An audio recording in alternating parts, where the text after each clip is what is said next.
Hey guys, and welcome back to Mad About Skin. I'm Rob, and today we are talking Bakuchiol. But more specifically, we're going to hone in on the ongoing HERBIVORE Bakuchiol scandal.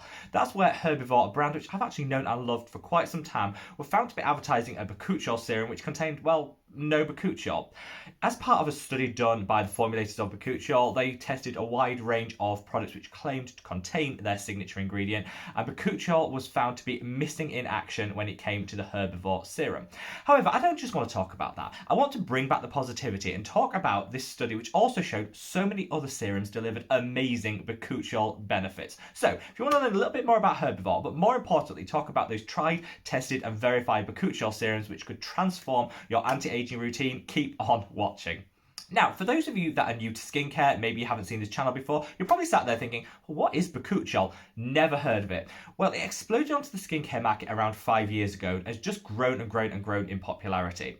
It's often badged as a plant alternative to retinol, offering the same great results but in a much more gentle formulation. So giving you all the great anti-aging benefits that you'll get from your vitamin A derivatives, your retinoids, but without the dryness, the peeling, the irritation and the redness. Almost sounds a little bit too good to be true, but when you dig into the studies which have been done on it, they do actually demonstrate how effective it can be reaching the same outcomes as your retinols without all those associated side effects. There are a few things you need to take into consideration when you're using Bakuchiol, and I did include them in a video which I'm going to leave a link to up there, which goes into the whole background, how it works, and of course how to get the most out of it in your own skincare routine. At its basis, unlike retinol, use it twice a day, so in the morning and the evening, whereas most of your retinoid products you would use a couple of times a week, usually in the evening. This is a twice daily application, and because you don't have all those side effects, you don't need to phase it into your routine the same way you would a traditional vitamin A derivative. So far, so good. So what went wrong with HERBIVORE? Well, the formulators, the people that came up with, that isolated and came up with Bakuchiol, which is actually a trade name of a plant extract, they did some testing on some of the most common skincare preparations that claim to contain Bakuchiol. The results were actually really good, and all of the products which were tested, bar HERBIVORE, which we're going to come on to in a minute, contained the levels of Bakuchiol which they claimed or more. So in some cases they actually exceeded what the manufacturer was claiming, meaning we're getting those added extra benefits. When it came to HERBIVORE, they were actually found to find trace elements of Bakuchiol. So technically, I don't think they broke any marketing regulations because it was advertised as Bakuchiol and there was definitely trace elements of it in there, but certainly not enough that would deliver any benefit or to be able to deliver the claims that the brand put on the bottle. This, of course, was called out, and actually HERBIVORE responded by taking out the word Bakuchiol in the ingredients list and using its traditional plant name, which is actually, is where we derive our Bakuchiol from, but isn't backed up by scientific studies as being as effective as Bakuchiol. So when we talk about this alternative to retinol delivering all the great benefits, we're talking about Bakuchiol itself, which is tried, tested and subjected to those studies, whereas the plant-derived alternative isn't actually as robustly tested. So whilst there might be great results, we just don't know at this point. They've actually taken Bakuchiol out of the ingredients list, and now they're just going by its scientific plant-based name, which, had they done that all along, would all have been good. I think the issue with this is they're claiming it contains something when it doesn't, which is just absolute 101 no when it comes to transparency and openness. Now, I've linked this study as well as HERBIVORE's response below, so if you do want to read it out for yourself or check it out in any more detail, it's linked in the description box below. In terms of my own perception of HERBIVORE, I think I'm just going to pause on them for a while, give them a chance to work this out and do a proper response, which I'll then of course look at and digest and work out whether I want to continue to support the brand going forward. Whilst this isn't a product which is going to deliver any of the claims that it says it will, some of their other products have worked really well for my skin, such as their Blue Tansy mask, and so let's just see in the fullness of time how they respond to this. But at the moment I'm going to take a break from the brand itself. When it comes though to this study, I want to focus in on those positives because there were so many of the Bakuchiol preparations tested which actually passed verification and in some cases exceeded what they were stating on the bottle. So you're going to get some really great benefits. In terms of how Bakuchiol works, you should be looking for it in a 0.5 to 2% concentration. That's what these scientific studies showed are best when it comes to delivering those anti-aging benefits, firmness, elasticity and that production of collagen, that boost of collagen that our skin needs. So you should always be looking out for that 0.5 to 2% and applying it twice a day like I mentioned earlier.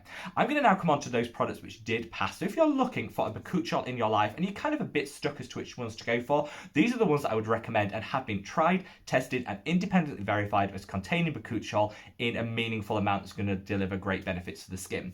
I've linked them all below, so if you want to check them out in more detail, check the price, make a purchase, they're all in the description box below, so check them out. First up is the Medik8 Bakuchiol Peptides. I knew Medik8 wouldn't see me wrong. I love Medik8 as a brand. Yes, they're a little bit up there in price, so I definitely say this isn't for someone who's looking for that budget product or to deliver their skincare routine at the drugstore.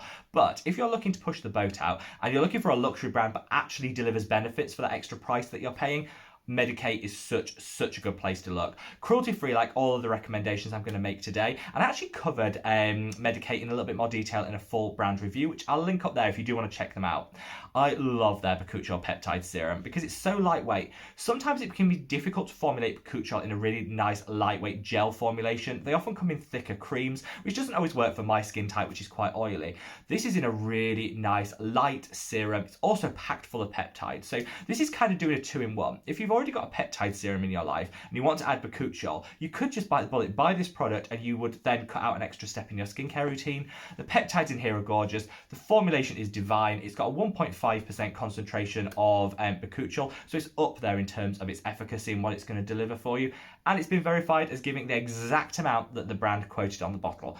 I love this because you just know from this that Medik8 have got their due diligence locked in and that they're promising what they can actually deliver. So this has really increased my faith in Medik8, a brand I already absolutely loved. Now, a brand which actually was underplaying the amount of Bakuchiol that they had in their products was Typology. So the Typology Blemish Serum I love. It's really great for people like myself that have got acne-prone skin. However, it's got some great anti-aging benefits as well. And the Bakuchiol in here will be so good for calming inflammation in the skin and just dialing back some of those breakouts if you're suffering from them.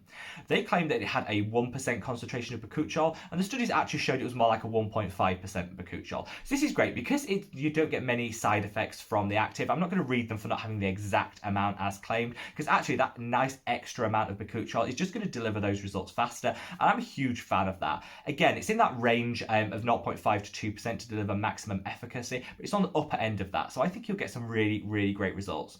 I've actually got this product on order. I haven't tried it myself. I've got it on order because I'm experimenting with a lot of things from Typology, a brand which I'm really enjoying at the moment. So I'll give you a full review of this product when I've tried it and been able to use it on my own skin, but the ingredients look divine. The price point is really great, and I love the fact that it's now verified as containing the right amount of Bakuchiol to actually deliver some benefits. Now, I would say that Medik8 was definitely on the higher end of the price point. Typology is somewhere in the middle. If you want to go super affordable and drugstore, then the Inkey Bakuchiol is a great option. They advertise this as having a 1% concentration of Bakuchiol, and the studies showed, again, it delivered that 1%, so delivering exactly what they said. This is a really great addition, again, for people that are looking to not spend too much, don't want to splurge all their cash on their skincare. This is a really affordable option. That 1% is in the midpoint in terms of efficacy, so it's great for someone that's looking for a beginner Bakuchiol, maybe just wants to dip their toes in it, see what the results they're going to get without spending too much money. This is a great option. It comes in a really nice serum-based formulation, so it's not too thick, it's not too heavy, and of course it works for almost all skin types. I've got super blemish-prone skin. This didn't break me out, and if you've got drier skin, just add your moisturizer on top and it'll give a really nice, lock all that goodness in and give a really nice level of hydration. This was actually the product I started my Bakuchiol journey on, and I was pretty hooked from the first use. I have actually mixed it up a little bit. I've been trying quite a few different Bakuchiols over the past sort of 6 months, so I haven't stuck with this, but it's not because I didn't love the product. I just wanted to explore a few more, and I say this is a great mid-strength product, low price point, and great for all skin types. So if you're kind of a bit bemused as to which one to go for, I'd start your journey with this one because you'll get great results and you don't need to break the bank. Finally, I'm going to come on to the REN and their Bio Retinol. This was proven to have a concentration of 0.5% Bakuchiol. So this is on the lower end of effective, but it's still within that range of 0.5 to 2% that those studies have shown will mimic the overall outcomes of a traditional retinoid product. This is much thicker and much creamier than some of the other formulations I've talked about before. So this is great if you have very dry skin. And I think going in a little bit gentle with a lower strength Bakuchiol could be a great option for people that do have that dryness prone skin. And this will just layer hydration on hydration. I was really impressed with this product. I stopped using it because I just found it was a little bit too thick for my oily, acne-prone skin, but it's great if you need that added hydration. In terms of their price point, REN, again, that sort of mid-market, but they are accessible in most countries, cruelty-free, and I think this is probably one of their strongest products, so one that you should check out if you want a lower strength, super hydrating bakuchiol in your life. There were lots of other products which actually did pass testing. I haven't included them in this review because I wanted to focus on the ones I've actually tried myself or that I'm planning to try in the near future. If you want to know a few more that did pass, see if one of yours, if you're using one and you want to check it out, then click on the link below to that study where you can find more detail. But I'd say these 4 are the standout performers in terms of bakuchiol, the ones I've used or are really keen to use in the future. I think that there's something here for every price point and every skin type, so I'd love to know your thoughts and feelings.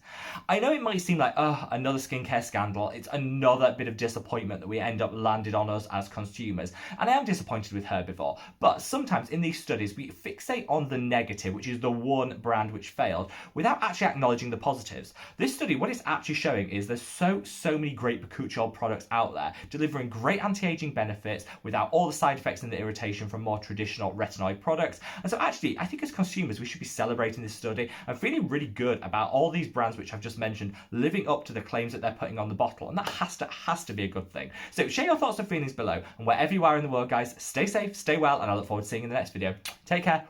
Bye.